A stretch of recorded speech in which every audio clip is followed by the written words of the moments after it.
I never wrote this down when it happened. Not in my service journal. Not in the after-action reports they made us sign with shaking hands. Some things didn't belong on paper in 1945, especially things that followed you home. Our aircraft went down just before dawn, somewhere in the wreckage of a dying war, deep in territory the maps marked but didn't explain. The crash should have killed us. Instead, it left us stranded, injured, and watched.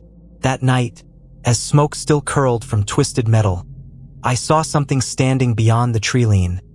Motionless, pale, and waiting. No enemy uniform. No face I could recognize.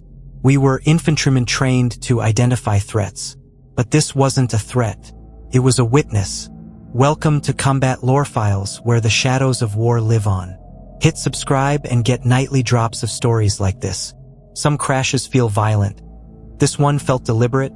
The engine coughed once, like a man trying not to scream, and then it died. Not sputtered, not damaged, not fading out, dead.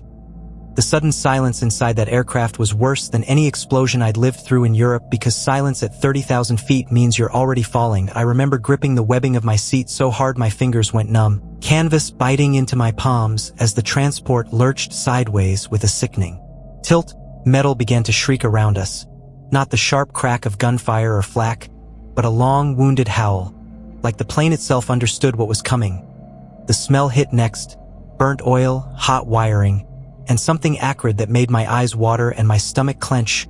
Red warning lights blinked without rhythm, stuttering like a dying pulse, and the radio dissolved into pure static, no voices, no commands. Just that endless hiss, like someone breathing from the other side of a grave. "Engine's gone!" Someone shouted, but his words were swallowed by the wind tearing through the fuselage. We weren't hit. That was the part that never made sense. No flak burst, no tracer fired, no sudden shockwave from a shell. The engine simply shut off, as if something unseen had reached into the machine and decided we'd gone far enough. I remember thinking, absurdly, that war didn't work like that. Gravity took over fast. The nose dipped, and my stomach rose into my throat as the aircraft began to fall. Not straight down, but in a wide, helpless arc. The forest below rushed toward us. Dark, unbroken, endless, no roads, no rivers, no friendly markers. Just trees packed so tightly together they looked like a single black mass. The pilot was yelling, trying to coax life back into dead metal. His voice raw with effort, but the controls fought him like they'd turned stubborn. The plane shuddered violently, wings rattling, bolts screaming as if they wanted to tear free. I smelled smoke then. Thick and oily, curling down. The aisle, someone was praying. Someone else was laughing. Not hysterically, but quietly, like he'd already accepted something the rest of us hadn't yet. I braced for impact, pressed my helmeted head back, and waited for the moment when everything would end. The crash didn't come all at once. First there was the sound of branches tearing through the hull, a deep, grinding roar as the forest reached up and claimed us. Tree limbs punched through the sides, splintering into jagged spears. The aircraft bucked hard, slammed downward, then sideways. My body lifted against the harness, weightless for half a second before gravity slammed me back into the seat. The world turned white with pain. The impact threw me forward, snapped my head sideways, and drove the air out of my lungs in one brutal rush. I remember the sound of metal folding, not breaking. Folding inward like soft tin, then everything went dark. When I came to, I couldn't hear anything at all. Not ringing, not shouting, not even my own breath, just nothing. That I thought I'd gone deaf. Then sound returned in pieces. A distant crackle of fire, a low creak of cooling metal, the wet rasp of someone breathing nearby. My head throbbed like it was packed with shrapnel. That I tasted blood and oil and dirt all at once. When I opened my eyes, smoke hung thick in the air, glowing faintly from small fires licking at torn wiring. The aircraft lay broken among the trees, its body twisted at an angle that made my stomach turn. That it should have been louder. Crashes in wartime are chaos. Screaming men, burning fuel, shouted orders. This one was quiet, too quiet. That I unbuckled myself and dropped hard onto the forest floor, my legs nearly giving out beneath me. The ground was soft with damp leaves, dark soil clinging to my boots as if trying to hold me there. That I stood, swaying, and looked around. The forest pressed in close, Tall trunks rising straight up like pillars in a ruined cathedral, and no birds, and no insects, and no wind. Even the small fires seemed reluctant to crackle, their flames low and subdued that I called out for the others, my voice sounding wrong, like it didn't belong in that place. One by one, men emerged from the wreckage, bloody, shaken, alive, some limped, some were carried. We did a quick count. Not everyone answered. That knowledge settled heavy in my chest, but even grief felt muted there, as if the forest absorbed it before it could fully form. We secured our weapons on instinct, rifles coming up automatically, eyes scanning the trees. We were trained infantrymen, survivors of towns reduced to rubble and fields turned into graves. But standing there, surrounded by intact forest and wreckage that shouldn't exist, I felt exposed in a way no battlefield had ever made me feel. The radio was dead. Not damaged, dead, no signal, no static now. Not even a hiss. Compasses spun uselessly, needles twitching without settling. We should have been near friendly lines, or at least somewhere recognizable from our briefings, but nothing matched. The trees were wrong somehow, too uniform, too tall, their bark dark and smooth like it had been polished by unseen hands. I bent down and touched the ground. It was cold, damp, but not frozen. The air smelled old, like rain that had fallen centuries ago and never fully dried. We formed a perimeter out of habit, spacing ourselves around the wreckage, muzzles pointed outward. But the forest didn't feel like it was hiding enemies. It felt empty. And that was worse. I'd been in ambushes before. You feel watched then. You sense danger. This was different. It felt like the world had stepped back, leaving us alone in a place that no longer needed witnesses. One of the men whispered, "Where the hell are we?" No one answered because no one knew. As the adrenaline faded, the silence grew heavier, pressing against my ears until I became aware of my own breathing, loud and intrusive. I realized then that even the smoke was rising straight up, undisturbed. There was no breeze at all. The war felt far away, like something remembered rather than happening. The forest didn't care about uniforms or ranks or nations. It simply stood there, unmoving, patient. I looked back at the twisted remains of the aircraft and felt a chill that had nothing to do with temperature. That machine had carried us across oceans and battle lines, through skies filled with death, and here, without warning, it had been brought down gently, almost respectfully, as if allowed to land rather than destroyed. That was when the thought first crept in, quiet, unwelcome, and impossible to ignore. This crash wasn't an accident. And as we began to secure the site, spreading out among the trees, weapons ready, senses straining, I understood. Something that made my stomach tighten. The silence around us wasn't peace. It was absence. And whatever had removed the sound from this forest hadn't finished with us yet. In war, orders give shape to chaos. That night, chaos gave orders to us. With the crash behind us and the wreckage still smoking softly in the dark trees, we waited for instructions that never came. The radio sat useless in my hands, its dials lifeless, its speaker dead as if it had never known sound. An officer lay propped against a torn section of fuselage, blood soaking through his jacket. His eyes glassy but awake. He tried to speak twice before giving up, the authority in his rank drained away by pain and shock. Another officer was worse, unconscious, breathing shallow, face gray under the soot. That left us enlisted men standing in a loose ring, rifles ready, all looking at one another without saying what we were thinking. We were alone, no chain of command, no guiding voice from above. Just instinct, training, and fear. I'd been a squad leader long enough to recognize the look in their eyes. They weren't asking for bravery. They were asking for direction, so I spoke. Not because I felt ready, but because silence was doing too much damage. "Perimeter," I said quietly, forcing my voice to sound steady. "Standard spacing, watch the tree line." They moved immediately. Gratitude flashed across a few faces. That scared me more than if they'd hesitated. It meant they needed someone to believe in, and belief was fragile out there. We spread out around the wreckage, boots sinking into the damp forest floor. Our movements felt muffled, like the air itself was thickened. Every step should have snapped twigs or crushed leaves, but the ground swallowed sound. The forest remained unnaturally still. No wind stirred the branches. No distant artillery thumped the horizon. No engines. No birds. It was as if the world beyond those trees had been switched off. I checked my compass next, more out of habit than hope. The needle spun once, slowed, then began circling again in lazy, meaningless loops that I tapped the casing, thinking it was damaged, but every compass told the same lie. North refused to exist. We tried landmarks instead. Fallen logs, rock formations, the slope of the terrain. But nothing aligned. The forest looked identical in every direction. Tree after tree rising straight and close, forming walls instead of paths. Even the stars above were hard to see. Swallowed by a canopy that felt too dense for its own height point, one of the men swore softly, rubbing his eyes like he was waking from a bad dream. He said the crash should have happened closer to a river. That's what the flight plan said. But there was no water, and no sound of it, and no smell. Not even damp air that suggested it nearby. Time began to slip then. At first it was subtle. Someone asked how long it had been since we crashed. Opinions varied wildly, 10 minutes, half an hour, maybe longer. My watch had stopped at impact, its second-hand frozen mid-tick. When another man checked his, it read a completely different time. None of them agreed. We set sentries in rotating shifts anyway, pretending order still mattered. We marked positions by tying strips of fabric to branches, but when I glanced back, some of them seemed farther apart than they should have been. The distance between men felt elastic, stretching and compressing when I wasn't looking. I walked the perimeter slowly, counting steps between posts. The numbers didn't match from one pass to the next. I told myself it was nerves, concussion, exhaustion. Anything but what my senses were whispering. This place wasn't behaving right. While we worked, the injured groaned softly behind us.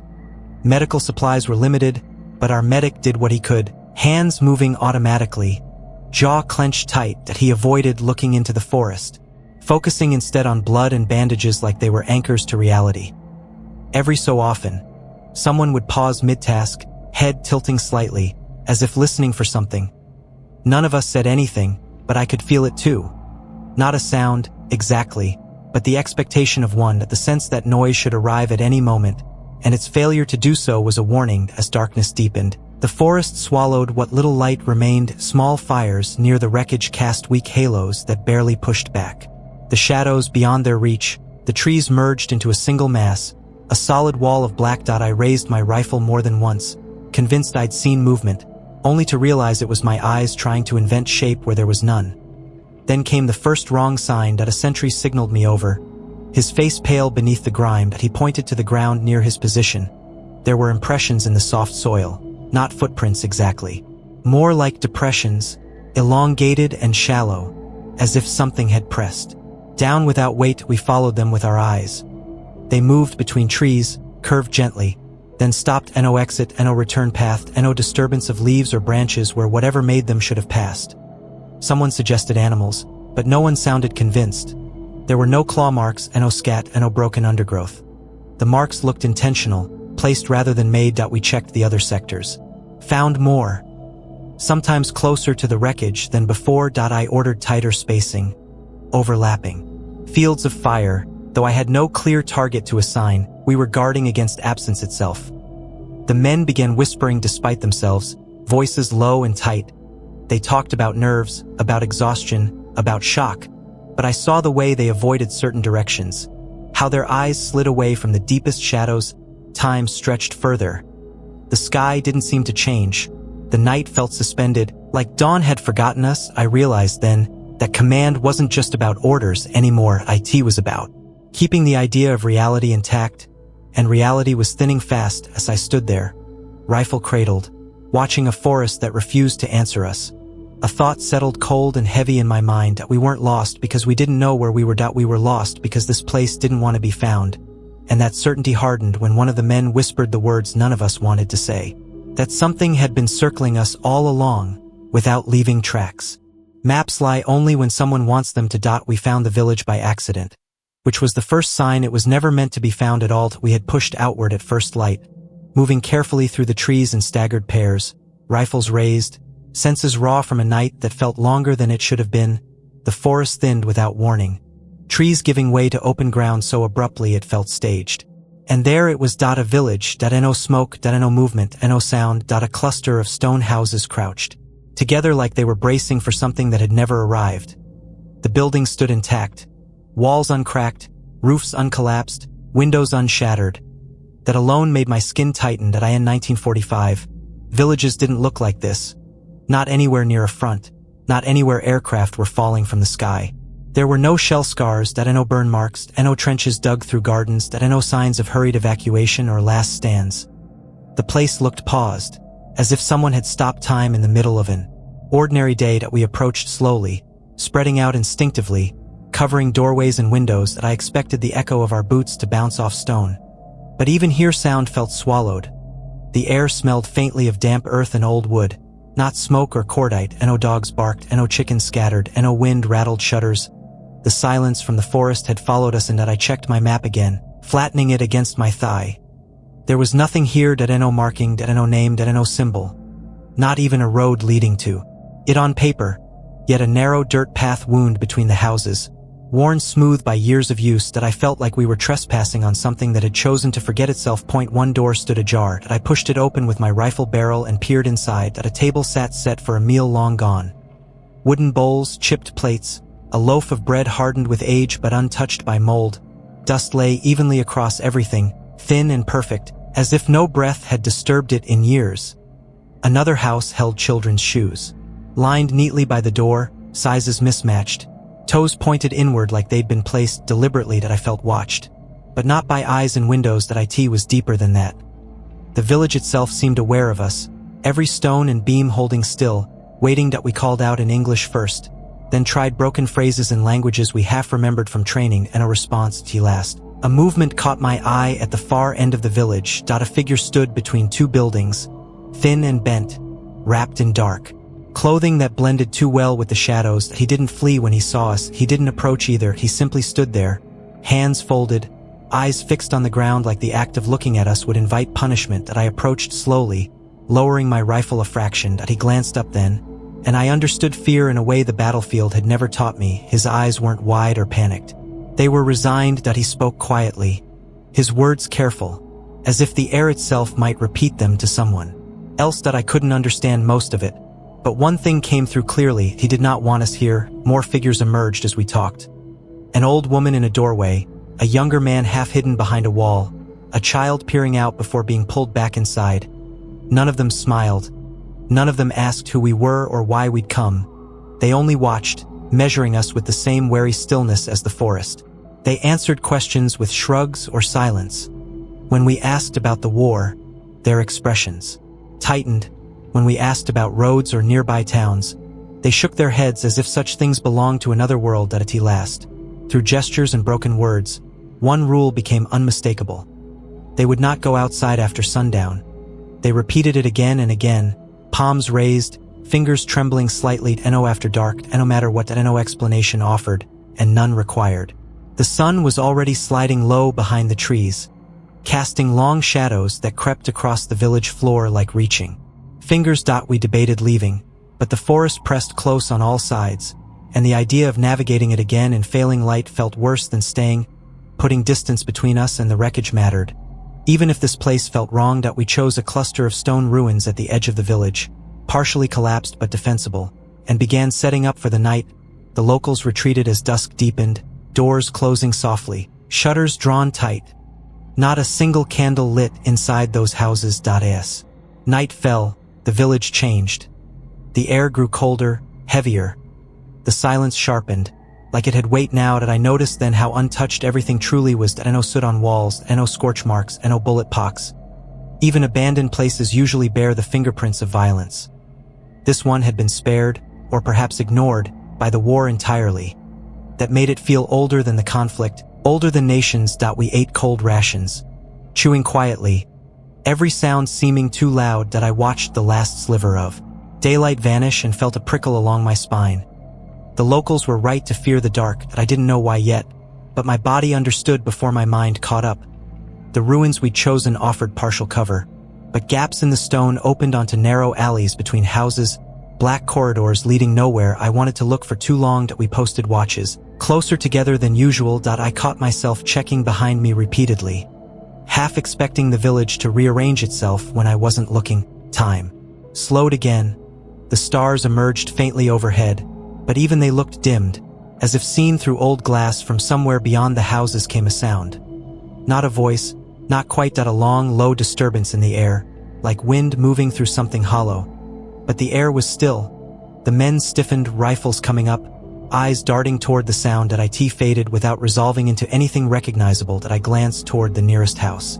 The shutters remained closed, but I sensed the occupants awake.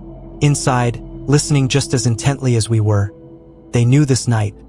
They had survived it before, and they had chosen silence over warning, which told me everything. I realized then that the village wasn't abandoned because of war. It was preserved because of fear. As the darkness settled fully, pressing against the stone and skin alike, the unease that had followed us since the crash finally found a shape.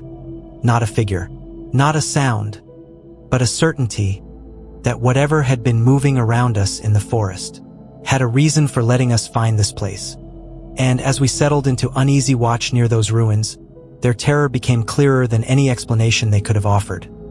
Because no one builds a life around the rule of nightfall unless something comes when the sun goes down. Some enemies announce themselves with gunfire. This one announced itself by standing still. Night settled over the village like a lid being lowered, sealing us inside.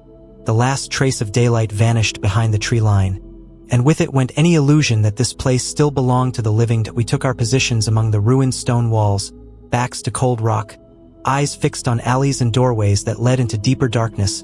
The locals' houses remained sealed, not a single crack of light escaping, as if the village itself had gone blind on purpose. I drew first watch, rifle resting against my shoulder, breath slow and measured, every sense stretched thin. The fog came without warning. It didn't roll in or drift naturally. It rose from the ground, lifting in slow sheets, pale and dense, swallowing the lower halves of buildings and turning the streets into shallow seas of white. My boots vanished at the ankles when I looked down, and the world beyond 20 yards dissolved into nothing. Radio silence had prepared me for quiet, but this was different. The fog seemed to dampen sound itself, swallowing even the faint scrape of fabric or the soft click of a safety being checked. I could hear my own heartbeat louder than anything else. Time moved strangely again. Minutes stretched until they felt like hours, then snapped back without explanation. I scanned left to right, repeating the same motion until it became ritual. My eyes burning from strain, the fog shifted subtly, opening narrow windows that revealed pieces of the village before closing again. It was through one of those brief clearings that I saw it first. My mind rejected what my eyes were telling it. A vertical shape stood at the far end of the street, where the stone path met the tree line. Tall, human-proportioned head, shoulders, arms hanging at its sides. It didn't move. The fog curled around it, refusing to touch it fully, as if respecting a boundary. My first thought was another soldier, separated from his post, standing too still. I raised my hand to signal, then stopped. The figure wore no helmet, no pack, no rifled, no recognizable uniform. I adjusted my grip, brought the sights up slowly, careful not to make a sound. The figure did not react, no flinched, no shift of weight, no indication it even noticed the rifle trained on it. I lowered the weapon slightly, blinking hard, convinced fatigue was shaping shadows into lies. But when I looked again, it was still there, clearer now. The fog thinned just enough for me to see its surface, or lack of one. It wasn't solid the way a body should be. Light didn't reflect off fabric or skin. It absorbed it. The figure appeared pale and dark at the same time, like something caught between exposure and absence. My mouth went dry. I whispered a name, then another. No response from the men nearby. They were watching their own sectors, unaware that something impossible had stepped into mine. I considered firing, not because it felt right, but because action felt safer than staring. The training drilled into me screamed that unidentified figures at night meant danger, but this presence carried no aggression. It wasn't advancing. It wasn't retreating. It was observing. And that realization unsettled me more deeply than any charge ever could. I shifted my weight, gravel crunching softly beneath my boot. The sound echoed louder than it should have in the fog. The figure's head tilted just slightly, not toward the noise, but toward me. That movement was precise, minimal, intentional. It acknowledged me without threatening me, the way an officer might acknowledge a subordinate without speaking. My chest tightened. I had the overwhelming sense of being evaluated, measured against some standard I didn't understand. I took one careful step forward, keeping the rifle lowered but ready. The fog thickened immediately, flowing between us like a curtain being drawn. When it thinned again, the figure was farther back now, closer to the trees, still facing me. The distance had changed without any visible motion. There was no footstep, no shift in posture, no transition. It was simply elsewhere. I advanced again, heart pounding, breath shallow. This time I raised my voice, called out sharply, demanding identification. The sound felt wrong, leaving my mouth, distorted, stretched thin before vanishing. The figure did not answer. It never moved toward me. It never fled. But with each step I took, it retreated just beyond clarity, remaining at the edge of visibility like it knew exactly how far it needed to stay to remain untouchable. The fog began to swirl faster, coiling around my legs, tugging at my sleeves. The air grew colder, biting through my uniform. I stopped advancing, suddenly aware that I was alone in that street, the village behind me muted and distant. The figure stood one last time at the border where fog met forest, its outline wavering like heat shimmer. Then it faded, not vanished, not dissolved. It thinned, stretched, and blended into the mist until there was nothing left to see. I stood there long after, rifle raised, muscles locked, waiting for something, anything, to confirm what had just happened. Nothing came. The fog eventually thinned, retreating back toward the ground as quietly as it had arrived.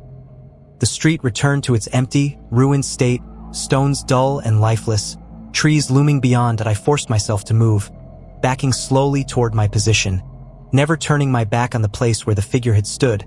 When I reached the others, they noticed immediately that something was wrong. They asked questions I struggled to answer. The words felt fragile, inadequate, like they might break if spoken too clearly. I described the shape, the distance, the way it watched. The men exchanged looks that told me they had felt it too, even if they hadn't seen it. One admitted he'd sensed movement near his post but saw nothing. Another confessed the fog had seemed to pull toward him, resisting his attempts to move away. No one laughed, no one dismissed it outright. But no one wanted to name it either. The rest of the night passed without further incident, yet sleep never came. Dawn crept in reluctantly, gray light filtering through thinning mist, revealing a village unchanged by the hours we'd endured. As morning settled, voices grew louder, edged with nervous energy. The men debated exhaustion, stress, concussion, hallucination. Some clung to those explanations like lifelines, desperate to anchor the night to something familiar.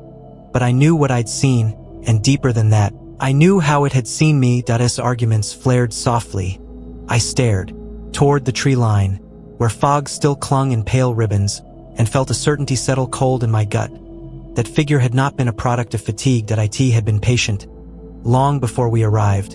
And as the sun climbed higher, I understood that whatever we'd encountered belonged to this place in a way we never would, and that knowledge would divide us long before it threatened us openly.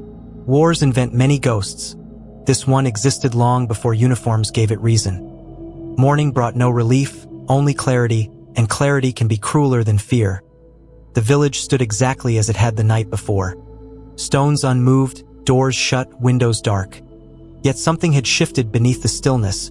The men argued quietly over cold rations, voices tight, each sentence circling the same questions without daring to touch their center. I stayed near the edge of the ruins, eyes drifting again and again to the tree line, replaying the memory of that motionless figure until the image felt etched behind my eyes. The locals began to emerge after sunrise, cautiously, like animals testing a snare. None met our gaze for long. They moved with purpose, collecting water, tending small chores, always keeping close to doorways. One elderly man lingered longer than the others. He leaned on a crooked stick, his posture bent not by age alone but by something heavier. When our eyes met, he didn't look away. That alone felt like an invitation. He gestured for me to follow him to the side of a low stone wall, away from the others. His voice, when he spoke, was thin but steady, each word chosen with care. He asked if we had seen it. I didn't pretend not to understand. I nodded once. His shoulders sagged, as if confirmation carried its own weight. He told me the war had not brought the presence here. It had only fed it. Long before borders shifted and armies marched, this land had been a place of passing and loss. Traitors died on the roads. Soldiers from forgotten campaigns bled into the soil. Fugitives vanished between trees. The dead accumulated without names or markers, and the land remembered when people did not. The villagers called it the Watcher of the Fallen. Not a spirit of vengeance. Not a demon. It did not punish. It observed, appeared where violent deaths went unanswered, especially where men died far from home, unclaimed by prayer or ritual. He said it was drawn to moments when order collapsed. Retreats, crashes, ambushes. Times when bodies were left behind and truth followed them into the ground. That I asked why it showed itself to us now. He met my gaze fully then, eyes dark and reflective, and said because we were not supposed to be there. Because our arrival had reopened something that had settled into waiting. The Watcher, he explained, did not harm those who acknowledged it lingered it counted it ensured the fallen were seen, even if no one else remained to remember them. That was why. The village endured, why it remained untouched by shelling and fire. They did not challenge it. They did not deny it. They closed their doors at night and allowed it to pass through without interference. When I asked what happened to those who did not follow that rule, his grip tightened on the stick. He shook his head slowly. Once, as if to say the answer was not meant for language, he warned me not to fire upon it, not to pursue, not to follow into the trees. The Watcher, he said, did not belong to the forest alone. It belonged to what the forest held. I returned to the others with the weight of his words pressing into my chest. Some listened skeptically, some scoffed under their breath, but no one fully dismissed it. The night had done too much damage for that. The idea settled among us, uncomfortable yet persistent, like a truth none of us wanted but all of us felt orbiting closer as afternoon stretched on. The sense of being observed returned. Subtle but unmistakable. It wasn't visual this time. It was pressure, like air thickening before a storm. The locals finished their tasks early and withdrew again, doors closing with quiet finality. We reinforced our positions instinctively, spacing tighter, eyes sharper. Though no one gave the order, I noticed small changes near the edge of the village. Stones shifted slightly, as if nudged aside without force. Grass pressed flat in long, shallow arcs that led nowhere. These signs felt deliberate, almost courteous, like the presence announcing itself. Without intrusion, dusk arrived faster than it should have. The sun dipped behind the trees, and shadows pooled in corners that hadn't held them before. The air cooled rapidly, breath misting faintly as the first hints of fog began to rise again. My chest tightened, not with panic, but with anticipation. The old man's story replayed in my head, every detail aligning too neatly with what we had already witnessed. We took our posts earlier than the night before. Weapons checked, nerves stretched. Thin, the fog thickened as darkness fell, but this time it moved differently. It flowed inward, drawn toward the center of the village, converging rather than spreading. I stood watch facing the same street as before, heart hammering despite my effort to remain calm. The sensation of being measured returned, stronger now, closer. It was there before I saw it. A shift in temperature, a pressure change, like standing near deep water. The fog parted gradually, not in a sudden clearing but in a slow reveal, and there it stood again. The Watcher appeared closer this time, no longer confined to the edge of sight. It occupied the street itself, tall and unmistakably shaped, its outline sharper, more defined than before. Still no face, still no movement, still that impossible stillness that suggested patience beyond human measure. It did not advance, it did not retreat, it simply stood, closer than it had any right to be, as if honoring some boundary now crossed. I felt the urge to speak, to acknowledge it as the old man had implied was necessary, but my voice refused to cooperate. The presence radiated a gravity that held words in place. I sensed then that this was not a warning, this was recognition.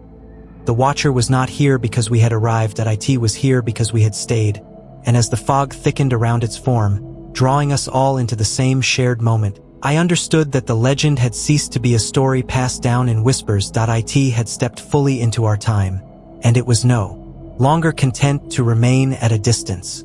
The first shot sounded wrong, like the night itself refused to carry it.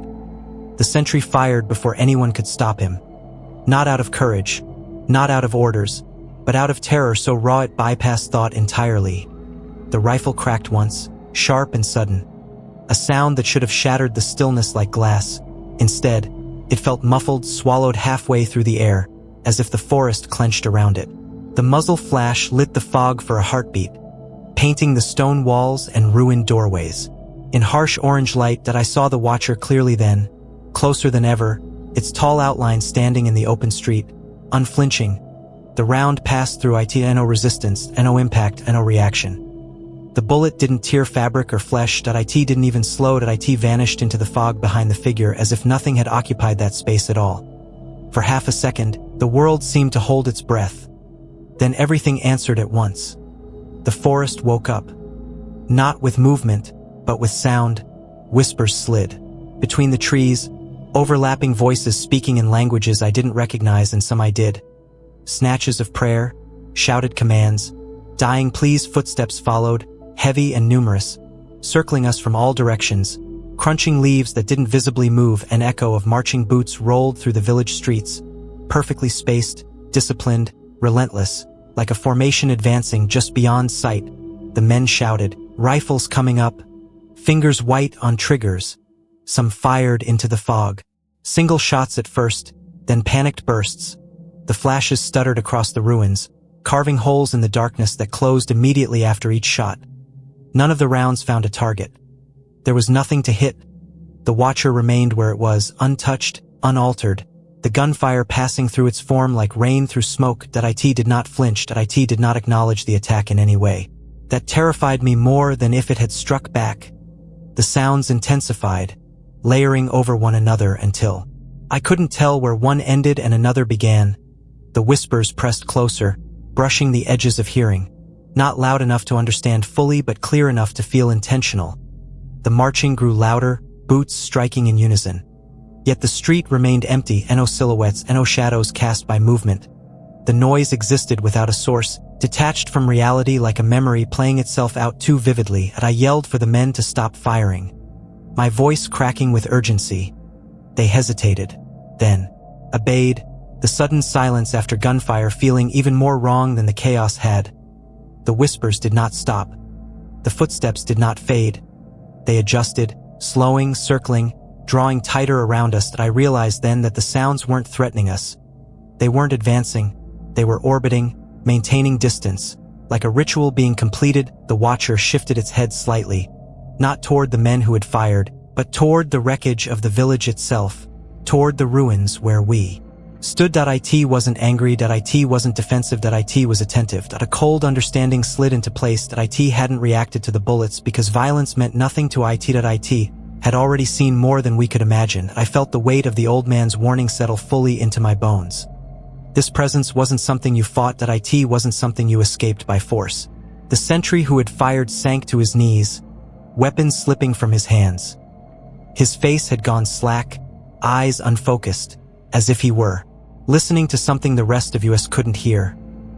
His lips moved silently, forming words without sound. I grabbed him, shaking him hard, calling his name. But he blinked once, then looked past me, past the village, toward the trees. His expression shifted, not to fear, but to recognition, like he'd spotted someone he knew long ago.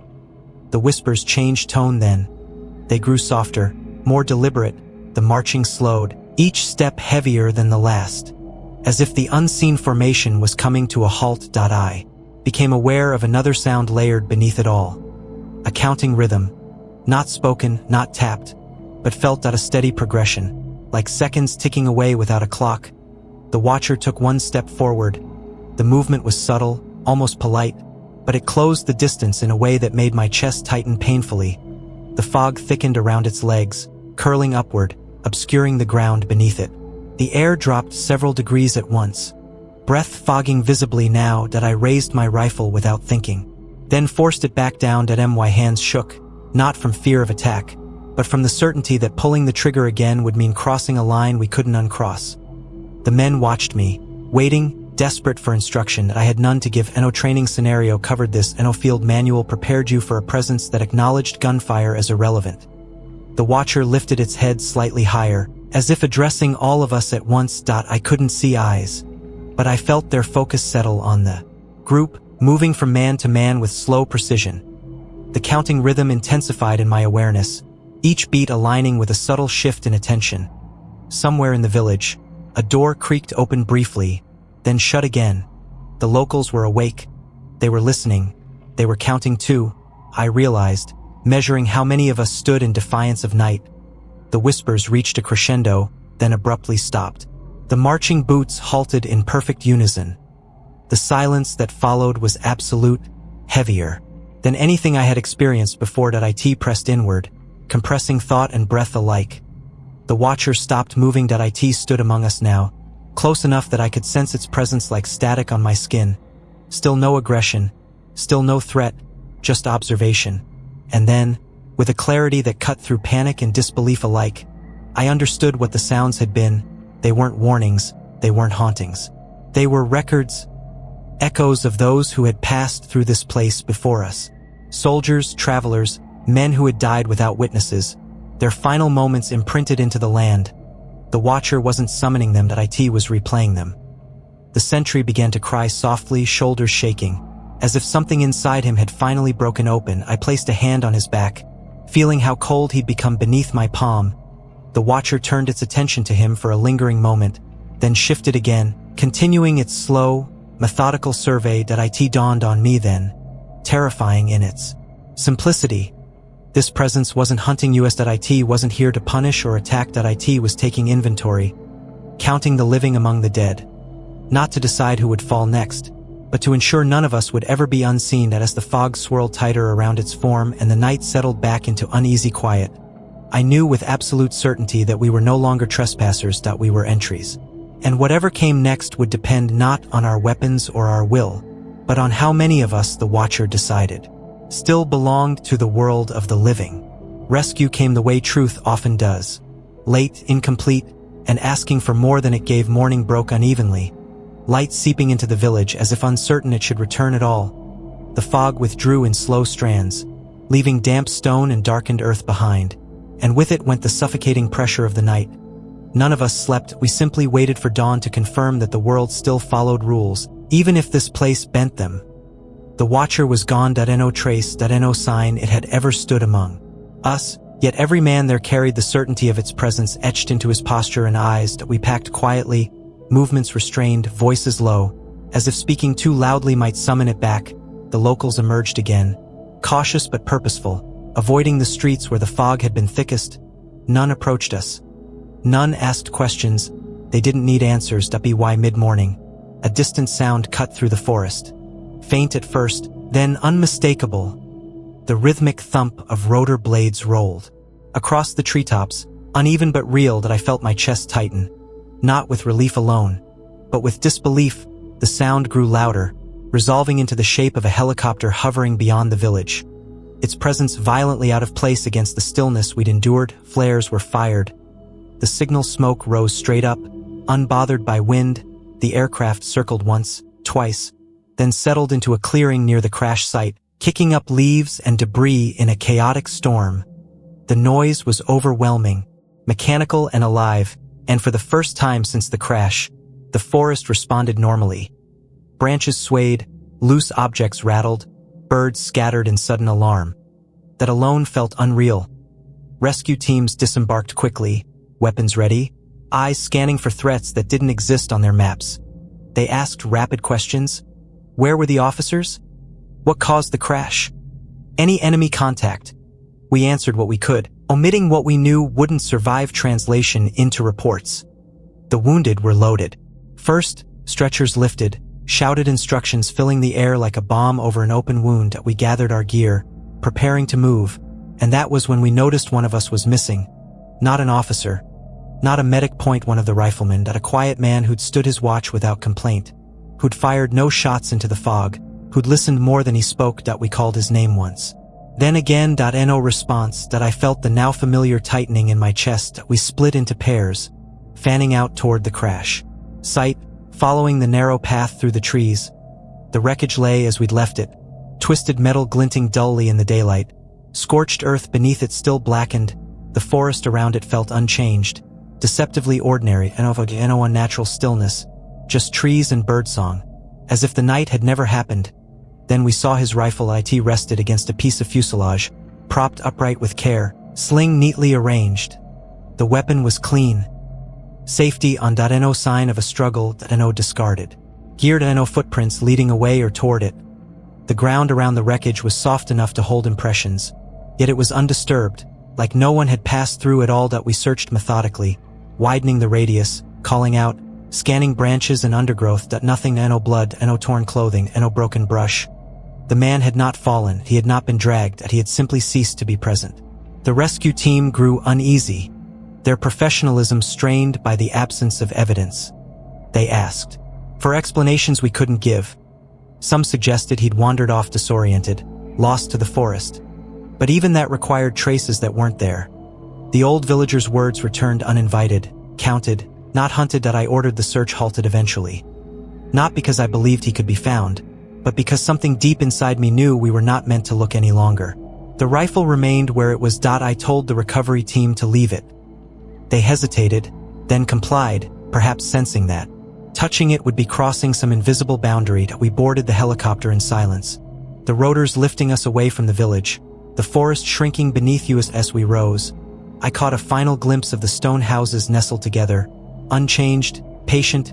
The village did not watch us leave. It did not need to. The flight out felt longer than it should have, and no one spoke.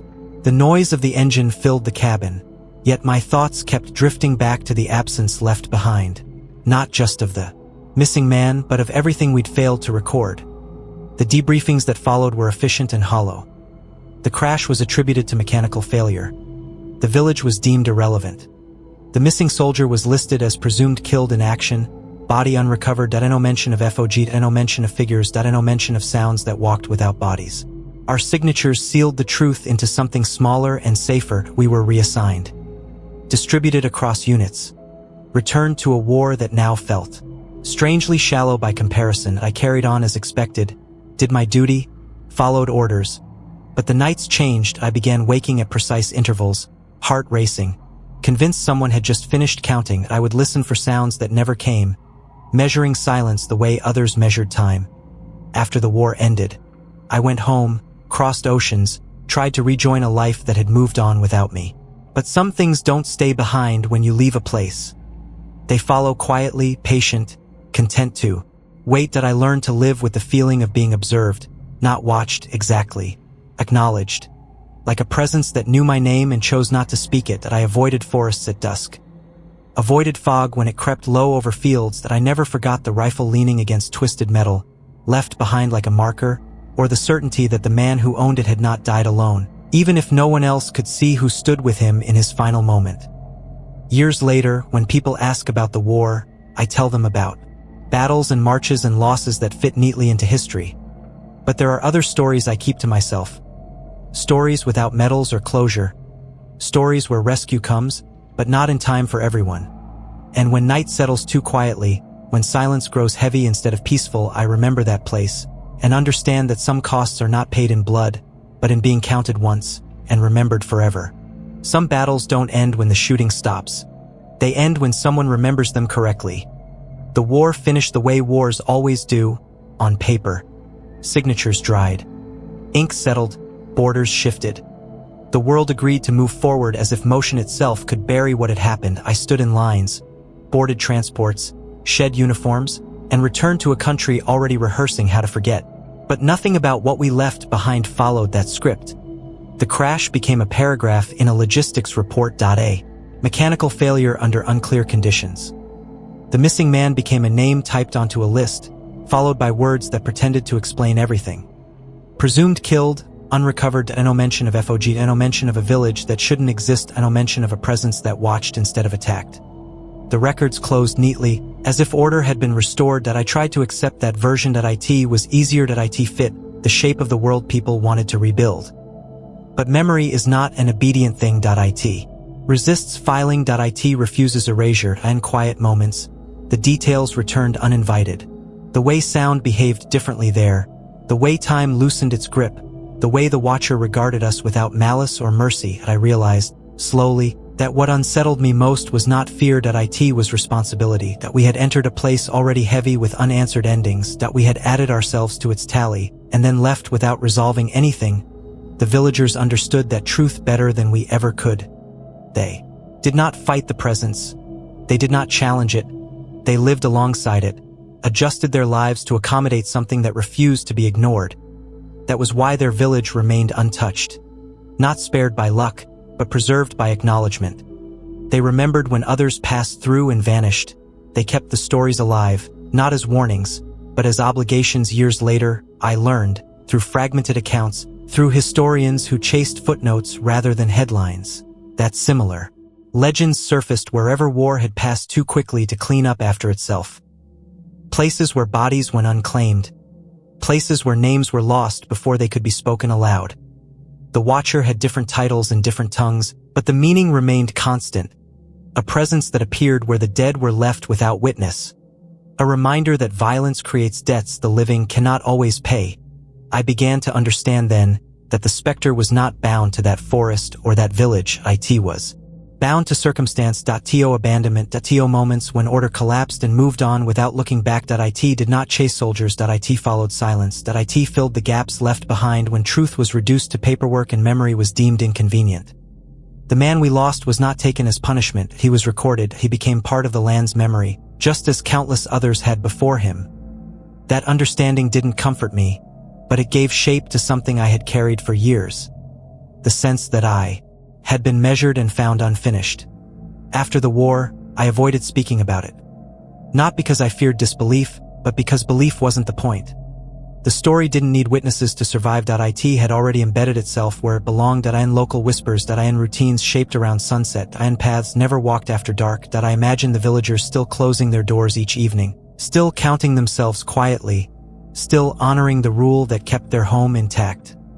Their legend would outlive our reports. It would persist because it served a purpose. History records outcomes. Legends preserve consequences. As time passed, the Watcher became less a figure in my memory and more a symbol of all the moments the war moved past without pausing to account for its cost. Not just lives lost, but stories unfinished, grief unacknowledged, endings denied closure. The Specter was not a monster. It was a witness that refused to leave until it was sure no one else would remain unseen. I often think about how easily we accept the idea that wars end. We mark dates, hold ceremonies, teach lessons condensed into clean timelines. But some truths don't respect calendars. They linger in places where sound behaves strangely, where fog rises without invitation, where maps leave intentional blanks. The Watcher belonged to those blanks. It existed to ensure that even when nations turned pages, something remained behind to remember what they chose not to read. When I reach the end of this account, I don't expect understanding or absolution. That was never its purpose. This is not a warning story meant to frighten, nor a confession meant to relieve guilt. It is a record. One that refuses to be simplified. I survived that place, but part of me did not leave it, and perhaps that is as it should be. We were trained to observe, to report, to move on. But that night taught me a harder lesson. That observation alone is not enough. Witness carries responsibility. Some witnesses stay because they must. Not because they want to haunt the living, but because forgetting would complete the violence begun by war. I write this now not to reopen wounds, but to acknowledge them. To accept that some debts cannot be repaid with silence. The Specter did not follow me home, but the knowledge did, that when the world looks away too quickly, something remains behind to keep watch. Wars end on paper, but some witnesses never leave. This story is inspired by real wartime reports, blended with folklore and dramatized for narrative purposes.